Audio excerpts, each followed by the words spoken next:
Aku pengen jadi fotografer yang bisa dikenal dunia.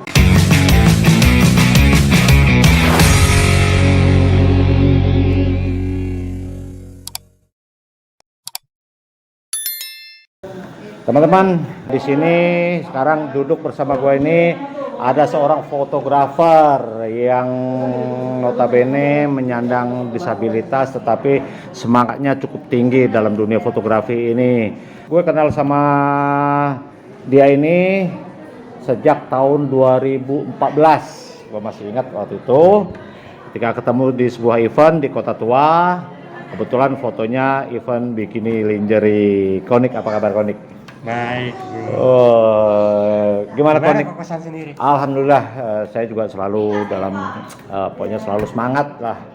Konik, gue pengen ngobrol-ngobrol nih Konik. Konik, apa yang membuat Konik itu begitu semangat dan mencintai dunia fotografi ini? Apa yang membuat saya semangat ya? Ya. Karena saya suka, teman. Makanya itu yang membuat saya semangat. Spesialisasi sendiri Konik lebih cenderung di dunia model aja atau ada genre lain? Kerja saya juga kebetulan lebih spesialis ke orang. Jadi tentu saja ke model. Oh, lebih prefer lah ya kalau Karena tentang saya juga kerjanya juga di majalah. Majalahnya khusus kedokteran tuh.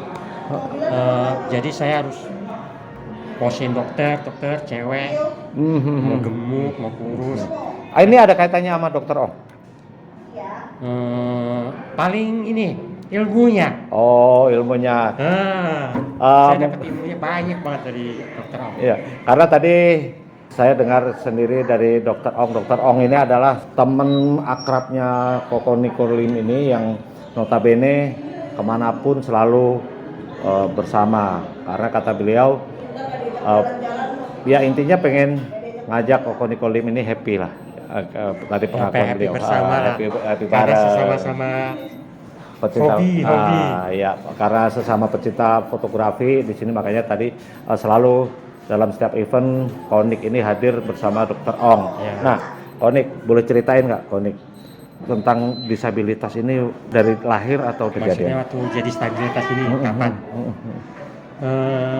Sebenarnya dari 2016 kayaknya. 2016 itu baru dipotong. Oh, maaf, rasa sakit itu memang dialami sejak lahir atau enggak? Atau dulu waktu saya ceritain ya dari SD. Dulu kelas 6 SD itu saya main bola. Pas lagi ujian akhir, main bola di sekolah. Nah di situ main jadi kiper kan, tiba-tiba nggak tahu kenapa patah. Patah dari situ kan itu dulu keadaannya belum mampu ya, secara keuangan masih belum mampu. Jadi pas lagi patah itu aku dibawanya ke dukun urut. Dari situ diurut, udah sembuh. Tapi ternyata berulang-ulang patah nyambung dulu kan. Akhirnya waktu SMA aku ke dokter karena udah punya cukup uang, ke dokter. Dari situ di rongsen, tulang saya hitam semua. Biasa kan putih ya, hitam semua. Terus kata dokternya itu dulu patah bengkok, sum-sum tulangnya bocor habis semua. Jadi itu kalau dioperasi nggak bakal bisa. Kita pegang gini kayak kerupuk, pecah langsung. Kalau retak pecah semua, nggak bisa dibetulin, kayak kerupuk pokoknya. Jadi satu-satunya jalan ya paling cuman ditarik.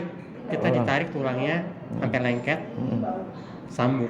Atau jalan kedua, potong. Nah pas waktu di akhir tahun 2016 tuh, aku kebetulan ada foto juga, mau ke Bogor. Di situ lagi mandi, udah kelar mandi ganti baju kan, dengkul ketemu dengkul, kena senggol dikit aja, retak, udah nggak bisa ngapa-ngapain. Dari situ bawa ke rumah sakit, aku langsung putusin potong, karena aku kasihan juga yang bayar kan orang tua. Iya. Dulu. Jadi aku suruh ibuku aku bilangin mama ya, potong aja. Udah dipotong. Dari 2016 itu dipotong sampai sekarang akhirnya udah jarang ke rumah sakit. Kalau biasa tuh kalau ke rumah sakit, wah dia lagi orangnya. Oh. Tahu nggak saya patah gitu. retak berapa kali? Berapa kali? Mungkin ya mungkin sekitar puluhan kali ada. Puluhan, Puluhan kali. puluhan kali. Hmm. Hidayah itu rasanya sakit. Dan selama berapa tahun tuh dari SD sampai tahun 2016 Dari itu? SD sampai 2016 itu lulus kuliah kan 2015. Ah, Setelah lulus kuliah 1 tahun lah, 1 tahun mendatang. berarti Sampai sekitar 12 tahun ya? 10, 11, Oh, 10 tahun ya? Gitu Iya ya? kan? Tapi akhirnya setelah diamputasi itu justru mengalami kebaikan dan nggak merasa sakit lagi kali ya. Oke, Konik, kesulitan-kesulitan apa Konik di dalam menjalankan profesi fotografi ini yang dengan fisik Kesulitannya sebenarnya sekarang ini? komunikasi ya, komunikasi kita harus jago komunikasi. Kedua, minder, itu sulit banget, masih sulit. Kita mau fotoin orang minder gitu. Tapi Ya, sebenarnya gini, kok Konik salah. Kalau Konik minder karena fisik itu salah. Karena kenyataannya semua teman yang ada di seputar Konik itu semuanya sangat respect kalau menurut saya pribadi. Dan begitu juga saya rasa klien-klien yang sudah bekerja sama dengan Konik pasti akan respect dengan hasil Konik. Seharusnya Konik nggak bisa dengan alasan minder, dengan ya, alasan tapi fisik. gimana kalau orang normal kan pasti mikirnya, kalau saya kan maksudnya pikirannya normal, logikanya ya pasti minder dong. Itu maksud saya yang sulit sampai sekarang. Tanpa alasan sebenarnya hanya gara-gara Mungkin sekarang saya fisik. bisa jadi fotografer profesional mungkin kalau saya nggak minder. Tapi saya minder aja, kayak mundur. Nggak, tapi saya harus akui bahwa Konik ini sangat maksimal dalam berkarya fotografi walaupun dengan keterbatasan fisiknya. Dan juga Konik ini menurut saya termasuk orang yang memperhitungkan masalah angle ataupun pose-pose dari model sendiri, karena maaf di luaran sana masih banyak fotografer yang mungkin asal jepret, juga tidak menguasai angle dengan baik. Berbeda sekali dengan Konik ini. Nah, Konik, harapan Konik ini kalau kedepannya untuk diri Konik sendiri itu apa dalam dunia Harapan aku fotografi kedepannya ini? sebenarnya ya, aku pengen jadi fotografer yang bisa dikenal dunia, sekaligus bisa ngumpulin orang-orang yang berkebutuhan khusus gitu, yang punya talenta, bakat, ngumpulin itu, ya tentunya di dunia fotografi. Ya, lebih kurang sama. Kenapa saya bangun KFM itu sebenarnya satu-satunya yang gua inginkan adalah bukan karena pengen jadi orang hebat, tapi pengen mempersatukan dunia fotografi ini, dan gua pengen bikin sesuatu buat Indonesia lah. Gua belum mikir dunia sih sebenarnya. Gua pengen di Indonesia ini nanti ada semacam jambore tahunan dari provinsi ke provinsi seperti itu. Itu yang gue pengen sebenarnya, tapi sampai saat ini belum, sepertinya pemerintah sendiri belum terlalu mendukung untuk mendukung dunia fotografi ini. Bahkan fotografi ini termasuk profesi yang mendapat diskriminasi di berbagai tempat. Setuju gak? Karena kita di mana-mana sering diwajibkan membayar ataupun dilarang. Foto masih dianggap enteng ya. Nah, oke, dianggap enteng, oke. Tapi sementara profesi-profesi lain mereka bebas melakukan aktivitas di tempat umum, sementara fotografi ini kadang dilarang. Kalau jadi harus meminta izin lah. Oke, kadang-kadang meminta izin pun tidak cukup, harus membuat seperti MOU, perjanjian bahwa ini komersil atau tidak.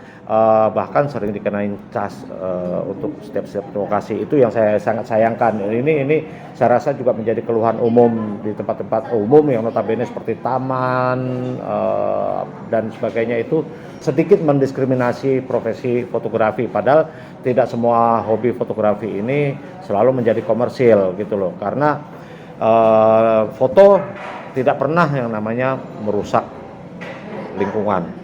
Artinya kan seperti itu kan, tapi banyak sekali yang dilarang-larang di tempat-tempat umum. Nah, Konik selama jadi fotografer ini pernah nggak mendapat satu apresiasi atau prestasi dari dunia fotografi? Prestasi sebenarnya banyak ya, cuma lupa. Kayak ikut lomba kompetisi, pernah juara 1 di perumahan Ciputra tuh, dapat Citra Grand. Terus ada lagi juara 2, juara 3. Terus ada lagi yang kemarin di Bandung, Wikasari, penghargaan buat Jack Edit. Apalagi ya, banyak sih, cuman sekarang udah jarang ikut lomba. Belum ini lagi, tapi sekarang udah dijalani lagi ikut lomba lagi. Kesulitan paling terparah lah dalam menjalani dunia fotografi ini di setiap lokasi itu apa sih? Kesulitan kayak gimana nih maksudnya? Ya mungkin Konik Dalam mungkin apa? mau terima job, kadang-kadang menurut Konik, oh ini nggak mungkin gua ambil gitu, Oh, seperti iya, itu. iya, Seperti iya. itu mungkin Konik punya kendala tersendiri mungkin. Paling juga ya kalau semua job kebaikan saya ambil juga, saya makan semua. Paling yang sulitnya itu sebenarnya kalau dapat klien yang nggak bisa, yang benar-benar blank gitu Mati soal gaya. waduh itu sulit banget. Apalagi kalau orangnya terbilang agak gemuk ya, ya. Wah itu susah banget sih. Kesulitan kedua itu paling ini minder ya. Kita kalau ngebandingin hasil foto kita sama profesional, minder kadang-kadang. Karena apa? Kadang-kadang kita dapat klien tuh, kah aku mau foto kayak gini nih, bisa nggak kayak gini? Kadang-kadang saya minder loh gitu. Foto yang dikasih lihat fotonya foto hasil fotografer profesional. Kadang-kadang saya minder, wah sebenarnya bisa ada mati, cuman takut ngomongnya salah gitu kan ya. Tapi kembali lagi Konik itu kalau minder itu adalah alasan yang tidak masuk inilah. akal lah sebenarnya. Iya, Tidak, iya. seharusnya Hanya alasan lah. ya karena itu bisa dihilangkan dengan keseriusan kita kerja. Gimana pun juga siapapun fotografernya pasti punya titik kelemahan, dan siapapun fotografernya pasti punya nilai lebih, dan Tuhan selalu memberikan rezekinya pada porsinya masing-masing. Tidak akan istilahnya mentang-mentang dengan cacat fisik ataupun apa terus rezekinya dikurangi. Itu menurut saya pribadi itu nggak bakalan, karena kalau dipikir siapapun pasti dibandingkan dengan orang lain pasti punya kelemahan masing-masing, tapi yang kita tawarkan adalah apa kelebihan kita. Itu yang lebih bijaksana kok nih. Jadi sebisa mungkin ini sekedar memotivasi teman-teman yang mungkin sama-sama penyandang disabilitas yang berprofesi sebagai fotografer terutama. Hindari rasa tidak percaya diri. Kita toh punya fotografer besar, Bang Jul, yang kondisinya bahkan lebih memprihatinkan dari Konik ini kan. Dia juga sukses, bahkan boleh dibilang mandiri, punya studio, dan dia termasuk fotografer yang banyak dicari media-media luar negeri juga kan, dengan kekurangannya itu karena karyanya maksimal.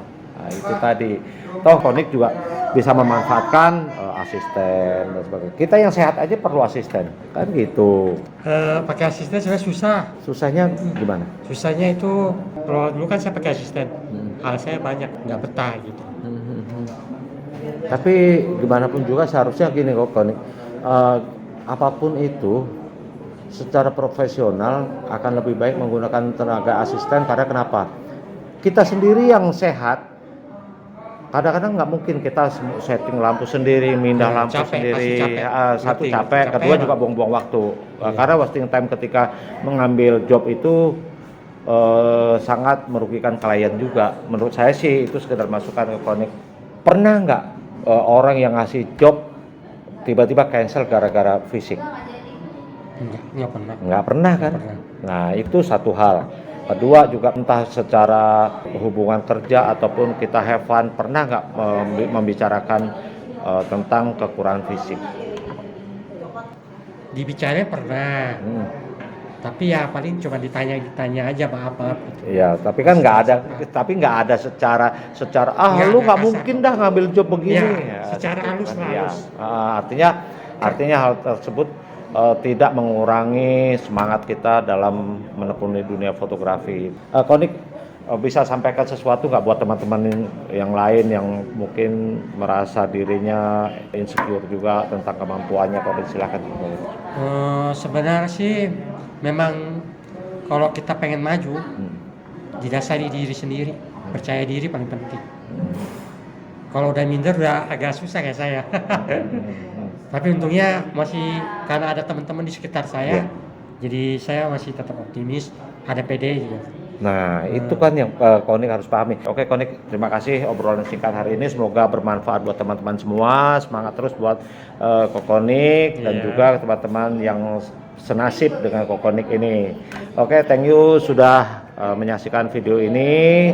Jangan lupa subscribe, like, dan share agar channel ini bisa menyajikan tayangan-tayangan yang lebih bermanfaat buat teman-teman sekalian. Follow IG juga dong, IG deh. Iya, IG nanti kalau nanti Iya, IG-nya juga. fotograf, iya. fotograf. Oke, nanti kita share juga linknya. Oke, thank you teman-teman. Dadah.